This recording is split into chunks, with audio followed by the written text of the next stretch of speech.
La institución libre de enseñanza. ¿Qué es? La ILE fue un famoso intento pedagógico inspirado por la filosofía krausista e introducida en la Universidad Central de Madrid. Sería fundada en 1876 por un grupo de catedráticos separados de sus clases a consecuencia de su protesta contra los derechos de instrucción pública de 1875.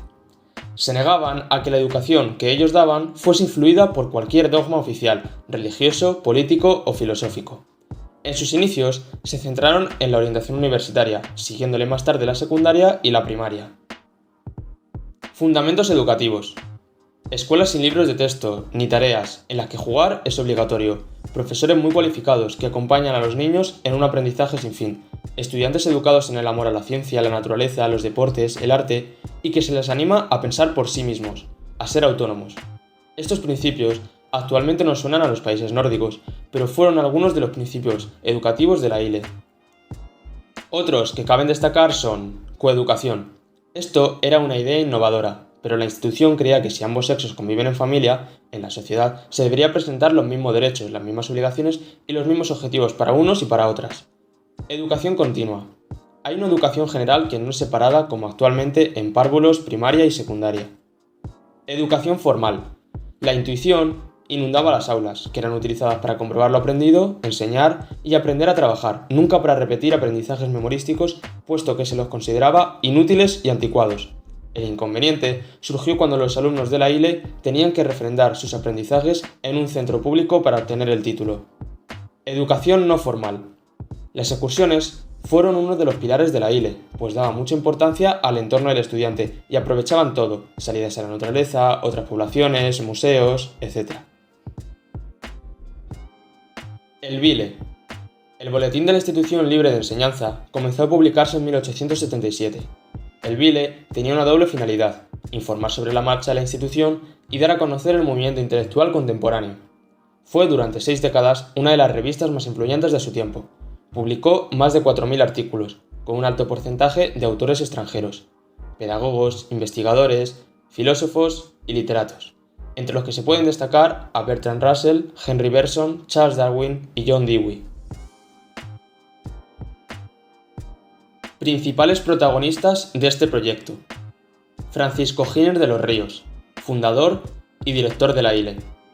Julián Sanz del Río, principal introductor del krausismo en España y maestro de Giner. Nicolás Salmerón, cofundador de la ILE. Gumersindo de Azcárate, cofundador de la ILE. Manuel Bartolomé Cosío, ahijado y sucesor de Francisco Giner. La Residencia de Estudiantes. La Residencia de Estudiantes fue fundada en 1910 bajo la dirección de Alberto Jiménez Fraut, naciendo y formando parte de la Junta para Ampliación de Estudios, ambas siendo una iniciativa de la Institución Libre de Enseñanza. La residencia comenzó en un hotelito alquilado en el 14 de la madrileña calle de Fortuny, alojando inicialmente a 15 estudiantes, quienes la conocerían como el 14. En 1915, la residencia se traslada definitivamente a unos nuevos edificios en los altos del hipódromo, consagrado por Juan Ramón Jiménez como la Colina de los Chopos. Desde su origen, en la residencia se genera un ambiente favorable al trabajo, la creatividad y la búsqueda de la excelencia, como también a la alegría, la diversión, el ingenio y fundamentalmente al diálogo entre las diferentes procedencias, edades y dedicaciones profesionales.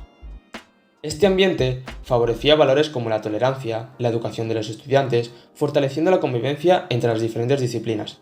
Se da mucha importancia a las visitas a museos, excursiones con diferentes intereses y a los deportes.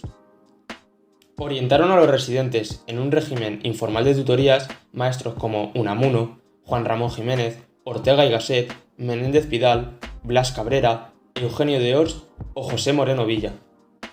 En torno a la figura de Pepín Bello se reúne este grupo más conocido de artistas: Federico García Lorca, Salvador Dalí y Luis Buñuel, cada uno con su disciplina, Lorca con la literatura, Dalí con la pintura y Buñuel con el cine. En esta relación se reflejan bien esos valores de la residencia, de la convivencia entre las diferentes disciplinas. La residencia fue pionera en fomentar el acceso de las mujeres a los estudios superiores. Es por eso que, en 1915, se crea la Residencia de Señoritas, bajo la dirección de María Maeztu. Entre sus residentes podemos destacar Victoria Kent, Josefina Carabias o Felisa Martín Bravo. En el profesorado cabe destacar a María Goiri, María Zambrano y Maruja Mayo. La residencia, reconocida internacionalmente como el primer centro cultural de España de entreguerras, organizó variados y numerosos eventos a las novedades culturales desarrolladas fuera de nuestras fronteras. Acudieron grandes identidades de diferentes disciplinas como Howard Carter o Albert Einstein.